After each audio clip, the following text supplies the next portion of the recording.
performance, spoken word. Or just some words of wisdom. Some words of wisdom. Taurus, it's on you. Yeah, I appreciate it. I want to say there's an article by Adam Hudson, a journalist, called The Distorted Exaggeration of Black on Black Crime. Go to Google, punch his name in, Adam Hudson, and it'll make you understand this whole phenomenon we talk about black on black violence. There was a poem by Langston Hughes called I've Known Rivers. I've known rivers, ancient dusky rivers. My soul has grown deep like the rivers. He was talking about the experiences of black people in the context of a system that stripped us of our humanity, that told us that we were chattel and that we were slaves and that we were at the level of dogs and cattle. But we resisted that. Du Bois told us that in The Souls of Black Folks in 1903. I said to myself upon the death of Ishmael, what could I say to young people who are losing hope, whose dreams are being squashed right now, who don't feel like they'll reach the age of 18 necessarily? They don't have any more hope. They don't have fathers at home nurturing them. Their mothers are on drugs or, are in some way twisted, etc. And so I thought about Frederick Douglass freeing himself from the confines of slavery and becoming someone in his life, becoming something, right? And the struggle that it takes, the focus and concentration that it takes to become somebody. And he said these words, he said, power concedes nothing without struggle. That's right. He said, power concedes nothing without struggle. It never has, and it never will. It never has and it never will. And his life was a living testament to that philosophy, that in order for us to get free, that we are going to have to struggle, understand the forces of power, understand what it represents, and the fact that they are never going to give you anything, that you have to fight for it. You have to be willing to die, kill, and live for it. Peace, love, and in the words of Don Cornelius, so. All right. Oh, what a great way to take us out. Indeed. That's it for this edition of Beautiful Struggle. Your hosts have been Michael Datcher and Audrina Redmond. This show is produced by the Beautiful Struggle Collective. Penny Wilson, Michael Datcher, Kimberly King, Audrina Redmond, and Melina Abdullah. Thank you so much to our engineer for tonight, Mr. Jose Benavides. You can email us at beautifulstruggle@kpfk.org. Yes, go ahead. Yes, please.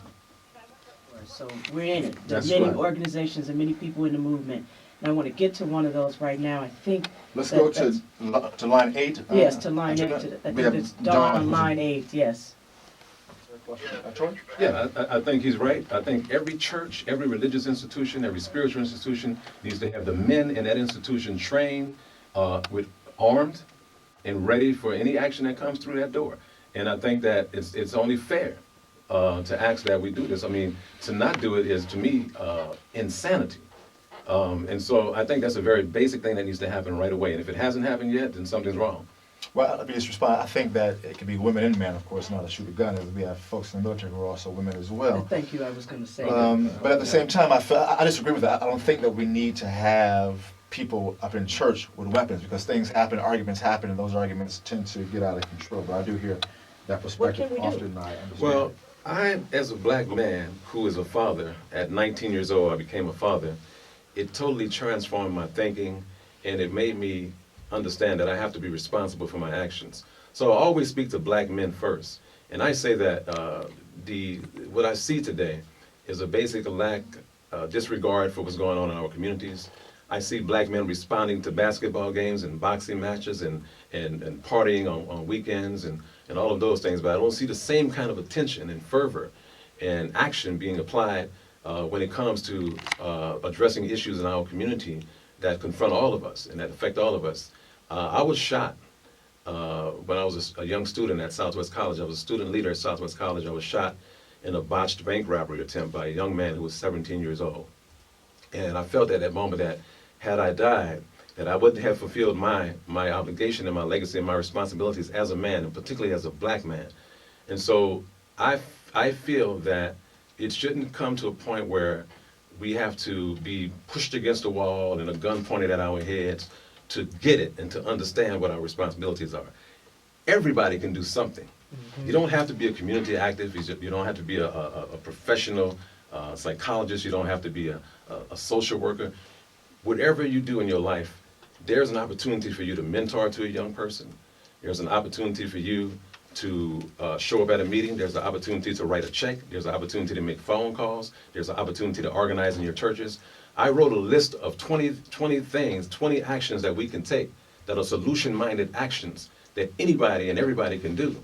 We got to get beyond the talking and the discourse and get to the action. And it takes transforming your mental attitude and maybe transforming your life and really caring, not just talking.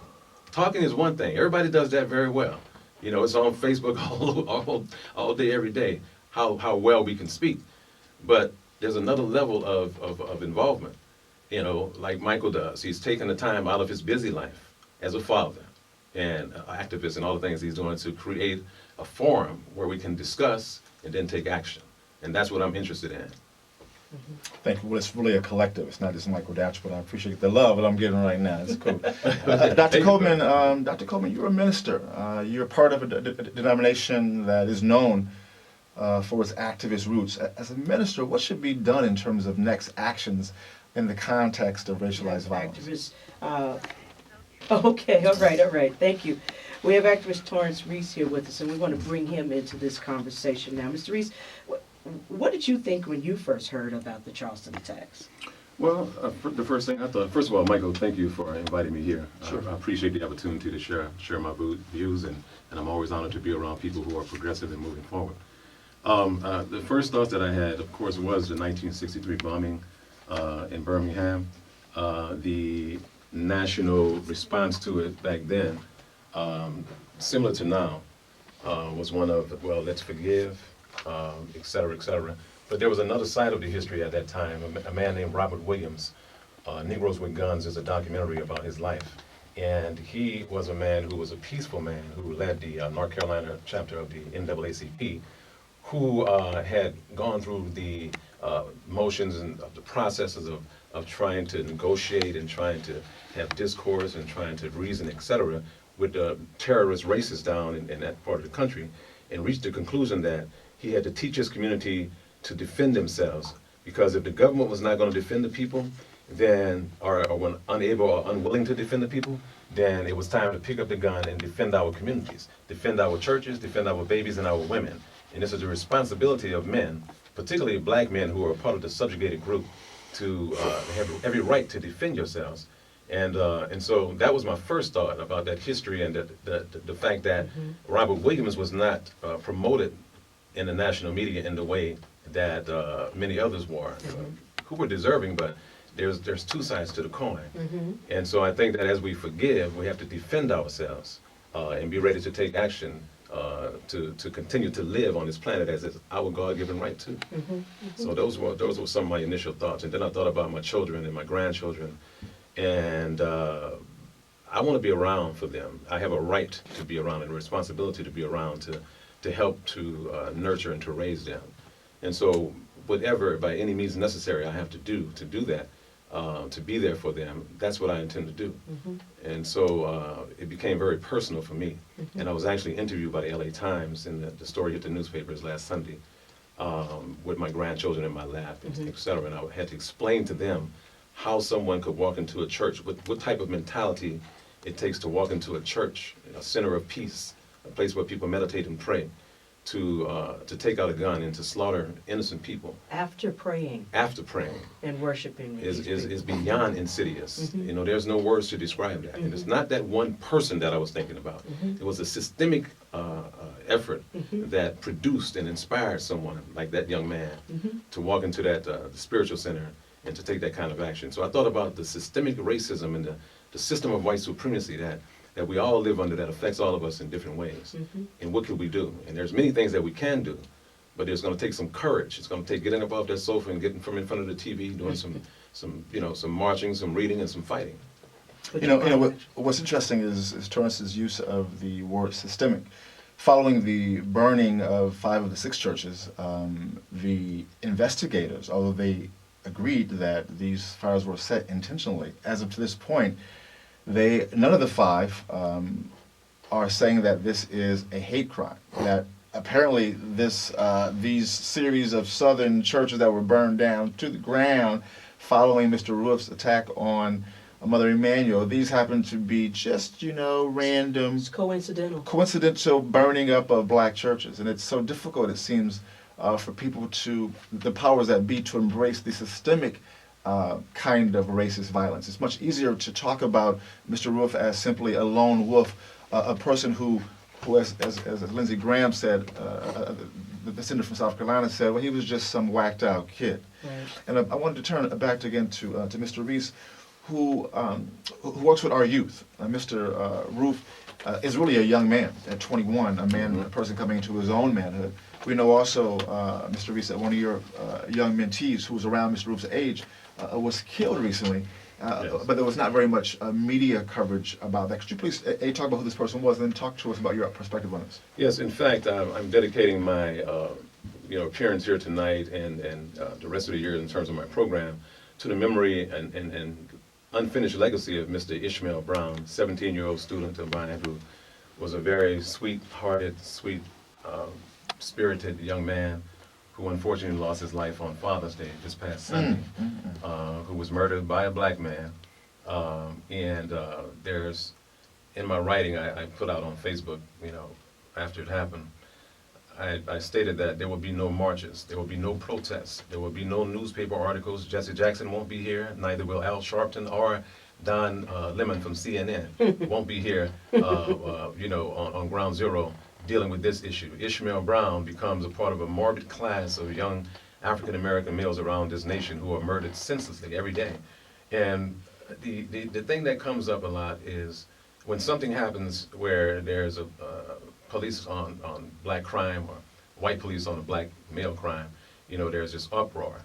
And I'm always a part of that uproar. I'm always there, present when we want to march or we want to protest, that's fine. But when these issues where we're slaughtering each other in the streets like animals come up, I don't feel that fervor is not there, that energy is not there, it's missing. And I couldn't help but think of that. I understand, and I'm a proponent to say that these are two separate and totally different issues. They're like apples and oranges. So I'm not comparing the two. I'm not comparing what happened in Charleston, South Carolina to what happened to Ishmael Brown and the Ishmael Browns of the world. But I do say that there's much more work that we need to do. And we need to get serious and courageous about the issues that are happening in our own community and how do we address those issues in the context of the larger issue of the systemic racism that produces the violence on all Americans. I just want to, we're halfway through the show, and I want to remind our listeners to give us a call. Call us at 818-985-5735. Let us hear your comments. Let us hear your Inc., a 501c3 nonprofit agency that governs the dynamic See a Man, Be a Man Mentoring Life Skills Mastery Program and the I've Known Rivers Film Festival. An honorably discharged Air Force veteran, whoop, whoop, Mr. Reese is an MSW candidate at USC who will pursue his PhD after completion and currently is finishing his first book, Our Life Stories, Testimonies of Inner City Youth. Welcome, Mr. Reese. Dr. Author. Thank you. All right. So we're going to do, before we move forward, we also would be in error if we did not acknowledge the list of black churches which have been burned since Wednesday, June 17th. And that just takes me back to 1963, when those 4 young girls lost their lives. But let's remind ourselves what's happened since June 17th. On June 21st, College Hills Seventh-day Adventist Church in Knoxville, Tennessee was burned. On June 23rd, God's Power Church of Christ in Macon, Georgia was burned. On June 24th, Briar Creek Baptist Church in Charlotte, North Carolina was burned. On June 24th, Fruitland Presbyterian Church in Gibson County, Tennessee was burned. On June 26th, Greater Miracle Temple Church in Tallahassee, Florida was burned. On June 26th, Glover Grove Missionary Baptist Church in Warrenville, South Carolina was burned. Have mercy. Let's dive into our conversation now. Dr. Coleman, can you hear me? Okay. Yes, ma'am. So, Dr. Coleman, give us a thumbnail sketch of the AME's church. But then I and got also mad its again because activist I got to history. thinking, oh, here we go. I felt like as a black person, I was being denied my right to be angry because anger is uncomfortable. And then you think about what anger means, and you think about forgiveness, and you think about the black church, and you think about how black people in this country came to be given Christianity and what Christianity was, and the cornerstone of Christianity being passivity, the cornerstone of Christianity in this country as taught to slaves being a method of control, I can't be angry. That's why these folks, I feel like these folks, though I know they mean it from their heart to be forgiving, I keep thinking, but aren't you, at this moment, aren't you a little angry? Aren't you a little angry? Are you afraid to be angry? Is that something you can't be? Because to be angry then means you have to call it out for what it is. It is ugly. It's not an individual act. He is a part of a system that contains and restrains and forbids us our humanity all the time, and anger is a part of that humanity. And to deny it, to say, oh, you know, it was just that one person, or oh, this isn't part of something else, I think, I don't know. For me, it's a denial of myself. It's a denial of every other black person in America. So those are my responses. Yeah, when I found, thanks for that response, very powerful. When I first heard the news, I was just very sad. I thought about the sojourn of black people in this country, about my own life. I've got 2 young daughters. About the difficulty of walking the planet in a black body, and what it takes to be not just physically healthy, but psychologically and emotionally healthy.